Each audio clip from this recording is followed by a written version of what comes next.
آیت نمبر 74 74، بے شک جو شخص مجرم بن کر اپنے رب کے سامنے حاضر ہوگا تو اس کے لیے جہنم ہے، اس میں وہ نہ مرے گا اور نہ جیے گا، کہ نہ اس کو موت آئیں گی اور نہ وہ زندہ رہے گا.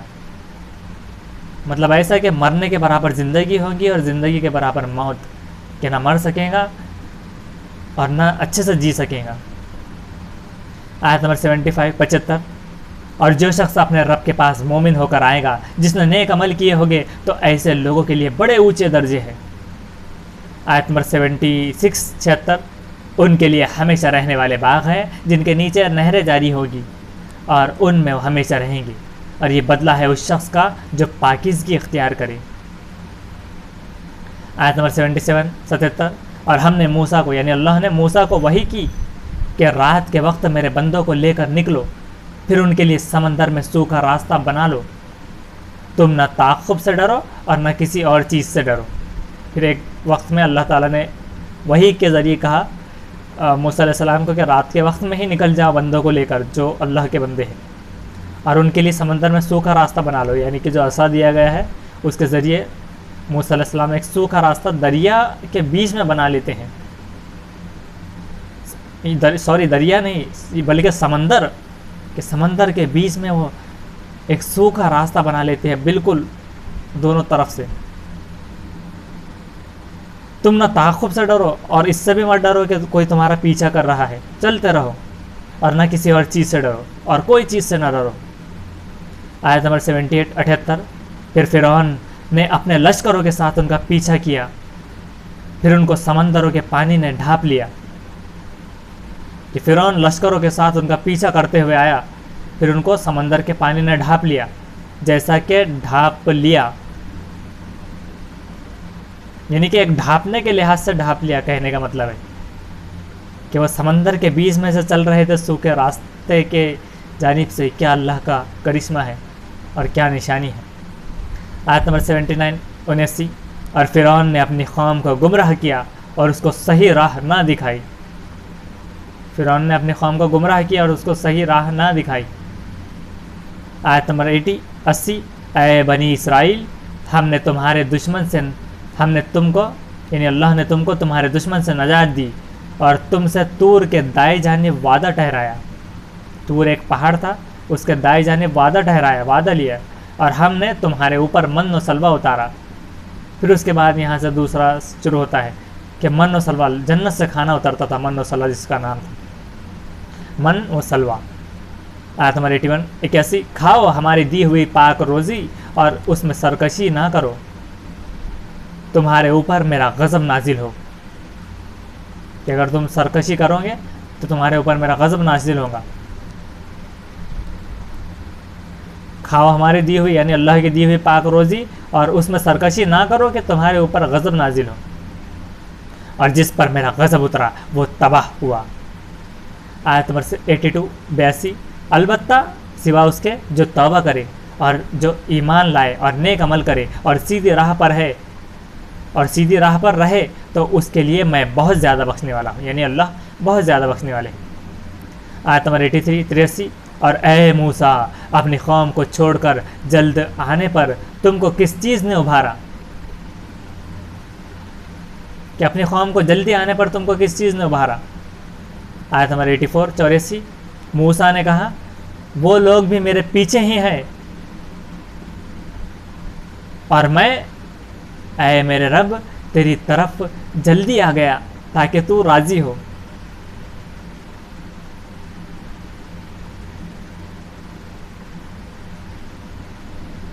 یعنی کہ موسیٰ علیہ السلام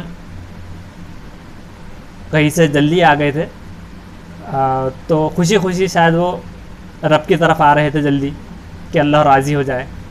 تو اللہ نے کہا کہ اے موسیٰ، اپنی قوم کو چھوڑ کر جلدی آنے پر کس چیز نے ابھارا؟ کیا چیز کی وجہ سے تم اتنے جلدی آ گئے؟ تو موسیٰ علیہ السلام نے کہا کہ وہ لوگ بھی میرے پیچھے ہی ہیں، وہ پیچھے آ رہے ہیں اور میں اس لیے جلدی آ گیا تاکہ تو راضی ہو کہ میں نے مطلب تیرے حکم کی اتباع کی تو اور خوش ہو. تو اللہ تعالیٰ نے فرمایا آیت نمبر 85 85، فرمایا تو ہم نے تمہاری قوم کو تمہارے بعد ایک فتنے میں ڈال دیا. کہ تمہارے بعد تمہاری قوم کو اللہ نے ایک فتنے میں ڈال دیا، اور سامری نے اس کو گمراہ کر دیا۔ تو یہ اس چیز سے متعلق بھی ہے کہ کچھ 40 روز یا پھر اس طرح سے کچھ وقت تھا کہ اس طرح کے وعدے کے حساب سے موسیٰ علیہ السلام گئے تھے۔ اب چونکہ جب وہاں پر چلنے پھرنے کے حساب سے اور چل کر زیادہ لوگ جاتے تھے اور جو بھی وقت درکار ہوتا تھا، تو بہرحال کہ وہ ایک لمبا وقت گزرا تھا۔ اور سامری کا مطلب انشاءاللہ ہم آپ کو بعد میں ہو سکے تو اس کا میننگ نکال کر ڈالیں گے، یا پھر آپ کہیں سے اسے معلوم کر لیں۔ تو ہوا یوں تھا کہ وہ قوم ایک فتنے میں پڑ گئی تھی، اور اللہ نے پھر مطلب یہاں پر بتاتے ہوئے ہمیں کہا کہ انہیں سامری نے گمراہ کر دیا۔ ایک سامری تھا اور ایک فتنے میں ڈال دیا اللہ تعالی نے انہیں۔ مطلب ہوا یوں تھا، وہ آگے ہے آیت میں، آپ آگے سنیں۔ آیت نمبر 86-86۔ پھر موسیٰ اپنی قوم کی طرف غصہ اور رنج میں بھرے ہوئے لوٹے، کہ غصے کی مانند بھی اور دکھ میں بھی۔ انہوں نے کہا کہ اے میری قوم، کیا تم سے تمہارے رب نے ایک اچھا وعدہ نہیں کیا تھا؟ کیا تم پر زیادہ زمانہ گزر گیا، کہ بہت زیادہ زمانہ گزر گیا کیا کہ رب نے اچھا وعدہ نہیں کیا تھا؟ یا تم نے چاہا کہ تمہارے اوپر تمہارے رب کا غضب نازل ہو، کہ کیا تم یہ چاہتے تھے کہ اللہ کا غضب تم پر نازل ہو، اس لیے کہ تم نے مجھ سے وعدہ خلافی کی، اور تم نے مجھ سے تو وعدہ خلافی کر لی۔ آیت نمبر 87-87۔ اب یہاں پر قوم رپلائی دیتی ہے ان کی وضاحت کرتے ہوئے۔ انہوں نے کہا کہ ہم نے اپنے اختیار سے آپ کے ساتھ وعدہ خلافی نہیں کی، بلکہ قوم کے زیورات کا بوجھ تھا ہم سے اٹھوایا گیا تھا، تو ہم نے اس کو پھینک دیا۔ قوم کے جو زیورات کا بوجھ اٹھوایا گیا تھا کچھ، تو اس کو انہوں نے پھینک دیا۔ پھر اس طرح سامری نے ڈھال لیا۔ تو اس کا بھی کچھ نکالنا پڑے گا کہ سامری کیا واقعہ تھا۔ سامری نے ڈھال لیا۔ آیت نمبر 88-88۔ پس اس نے ان کے لیے ایک بچھڑا برآمد کر دیا۔ ایک بچھڑا بنایا تھا اس نے، یعنی گائے کا جو بچہ ہوتا ہے کہے تو اس طرح سے بچھڑا۔ ایک مورت یعنی ایک مورتی جس سے بیل کی سی آواز نکلتی تھی، ایک بیل کی آواز نکلتی تھی، یعنی بیل کا بچھڑے کی طرح بچہ تھا وہ، اور اس میں سے بیل کی جیسی آواز نکلتی تھی۔ پھر انہوں نے کہا، یعنی کہ ان لوگوں نے کہتے ہوئے کہا تھا کہ یہ تمہارا معبود ہے، یعنی تمہاری عبادت کے جس کی تم عبادت کرتے ہو یہ وہ ہے، اور موسیٰ کا معبود بھی، کہ موسیٰ علیہ السلام بھی اسی کی عبادت کرتے ہیں۔ اس طرح سے ان کو گمراہ کر دیا گیا تھا۔ موسیٰ اسے بھول گئے، اور ان سے یہ کہا گیا کہ موسیٰ اسے بھول گئے۔ اس طرح سے وہ فتنہ پھیلا دیا گیا تھا۔ آیت نمبر 89-89۔ کیا وہ دیکھتے نہ تھے کہ نہ وہ کسی بات کا جواب دیتا ہے اور نہ کوئی نفع یا نقصان پہنچا سکتا ہے؟ پھر یہاں پر اللہ تعالیٰ نے وضاحت کرتے ہوئے کہا کہ چلو ٹھیک ہے، ان کو کسی نے گمراہ کیا، لیکن ان کی عقل کہا گئی تھی کہ وہ ان سے جب وہ بات کرتے تھے، جب سامنے تھا وہ، نہ وہ کسی کا بات کی جواب دیتا تھا اور نہ کوئی فائدہ پہنچاتا تھا انہیں اور نہ نقصان پہنچا سکتا تھا۔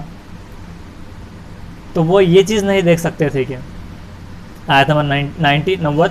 اور ہارون نے ان سے پہلے ہی کہا تھا کہ اے میری قوم، تم اس بچھڑے کے ذریعے سے بہک گئے ہو، اور تمہارا رب تو رحمان ہے، تمہارا رب رحمان ہے، اور یہ بچھڑے کے ذریعے تم بہک گئے ہو۔ ہارون جو موسیٰ علیہ السلام کے بھائی تھے وہ انہیں تاکید کر رہے تھے، بس میری پیروی کرو اور میری بات مانو، کہ میرا سنو، میری بات مانو۔ آیت نمبر 91-91۔ انہوں نے کہا کہ ہم تو اسی کی پرستش میں لگے رہیں گے جب تک کہ موسیٰ ہمارے پاس لوٹ نہ آئے، کہ جب تک موسیٰ علیہ السلام نہیں لوٹ آتے ہم اسی کی پوجا پاٹ کرتے رہیں گے، اسی کو پوجتے رہیں گے۔ آیت نمبر 91-92-92۔ موسیٰ نے کہا کہ اے ہارون، جب تو نے دیکھا کہ وہ بہک گئے ہیں تو تم کو کس چیز نے روکا کہ تم میری پیروی کرو؟ کہ جب تم دیکھ رہے تھے کہ وہ لوگ بہک گئے تو تم کو کس چیز نے روکا تھا کہ تم میری پیروی کرو، کہ وہاں پر ان کو سمجھاؤ۔ آیت نمبر 93-93۔ کیا تم نے میرے کہنے کے خلاف کیا؟ چونکہ موسیٰ علیہ السلام جاتے وقت میں ان کے جو بھائی تھے ہارون ان کو ذمہ داری سونپ گئے تھے، تب ان پر وہ برہم ہوئے۔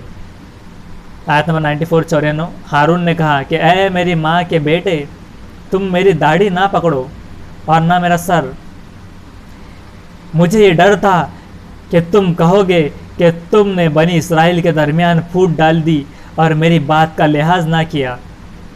تو یہاں پر سے اس بات سمجھ میں آتی ہے. اور ایک اس سے پہلے بھی جو دوسرے سورے میں اللہ تعالیٰ نے وہ بتائی تھی، تو اس میں یہ کہا گیا تھا کہ موسیٰ گھسیٹتے ہوئے لے گئے تھے ہارون کو، ان کے بھائی کو. اور جب یہاں پر یہ ہارون علیہ السلام کے ورڈنگ استعمال کی جا رہی ہے، جبکہ وہ کہہ رہے ہیں کہ تم میرے داڑھی نہ پکڑو اور نہ میرا سر، تو موسیٰ علیہ السلام ان کی داڑھی پکڑ کر اور سر پکڑ کر کھینچ کر لے گئے تھے. اور چونکہ اور اس سے یہ بھی بہت سارے مفسرین نے لکھا ہے کہ داڑھی چونکہ اتنی ہونی چاہیے کہ ایک مٹھ کم سے کم، چونکہ پکڑ میں ایک مٹھ داڑھی آتی ہے، اس لیے ایک مٹھ داڑھی رکھنا سنت بھی ہے. اور اس طرح سے وہ پہلے سے انبیاء کے دور سے چلی آئی ہے، اس طرح سے کہ وہ ایک مٹھی میں آ جائے اس طرح سے. مجھے یہ ڈر تھا کہ تم کہو گے کہ تم نے بنی اسرائیل کے درمیان پھوٹ ڈال دی ہے اور میری بات کا لحاظ نہ کیا. کہ ان کو یہ ڈر تھا کہ کہیں لوگ لڑنے جھگڑنے نہ لگ جائے، فساد نہ مچ جائے، اور تم آنے کے بعد یہ نہ کہو کہ تم نے بنی اسرائیل میں پھوٹ ڈال دی اور میری بات کا لحاظ نہ کیا. چونکہ اب ان کی بات سے سمجھ میں آتا ہے کہ موسیٰ علیہ السلام انہیں یہ بھی تاکید کر کے کہے گئے ہوں گے کہ بنی اسرائیل میں بالکل بھی پھوٹ نہ پڑنے پائے، یہ ایک جٹ رہے، مل کر رہے، ان میں بالکل فساد نہ ہونے پائے. تو انہیں یہ ڈر تھا، یہ اندیشہ تھا کہ پھوٹ پڑ جائیں گی، اس لیے بھی انہوں نے اور زیادہ صرف سمجھاتے رہے اچھے سے. وہ لوگ مطلب ہارون انہیں صرف سمجھاتے رہے اور انہوں نے زیادہ سخت رویہ اپنایا نہیں. آیت نمبر 95 موسیٰ نے کہا کہ اے سامری تمہارا کیا معاملہ ہے. تو ہو سکتا ہے کہ سامری اس کی ورڈنگ استعمال کی گئی ہو کہ جو مورتی بدھ بناتا تھا، کہ جس نے اس طرح سے مورتی اور بدھ ان سے زیورات لیا اور کچھ زیورات پھر چاہے مار بھی لیا ہو، چونکہ اس کا ایمان تو خراب تھا، جبکہ اس نے گاڈ کو بتانے کے حساب سے جب وہ اس طرح سے نیچے گر سکتا ہے تو اس طرح اس نے لوگوں کو بیوقوف بنایا ہو، اور اس نے اس طرح سے وہ بنا کر دے دیا ہو کہ یہ تمہارے موسیٰ کا رب ہے اور تم سب کا بھی نعوذ باللہ. تو موسیٰ علیہ السلام نے اب سامری کو پکڑا کہ تمہارا کیا معاملہ ہے. آیت نمبر 96 اس نے کہا کہ مجھ کو وہ چیز نظر آئی جو دوسروں میں کو نظر نہیں آئی، تو میں نے رسول کے نقش قدم سے ایک مٹھی اٹھائی اور وہ اس میں ڈال دی. یعنی کہ جو رسول کے نقش قدم، یعنی قدم جو نقش قدم جو پڑتا ہے، نقش قدم یعنی کہ جو قدم کا نقشہ، کہ قدم جہاں سے چلتے ہیں. اب یہ بھکتی کے طور پر اس طرح سے چلا گیا تھا کہ یہاں سے پیغمبر گئے ہیں اور کچھ لوگوں نے اس طرح سے ہی ان کے الگ الگ مذہب اور اس کے ریلیجن تیار کر رکھے ہیں. کہ اس نے کیا کیا ہے کہ یہ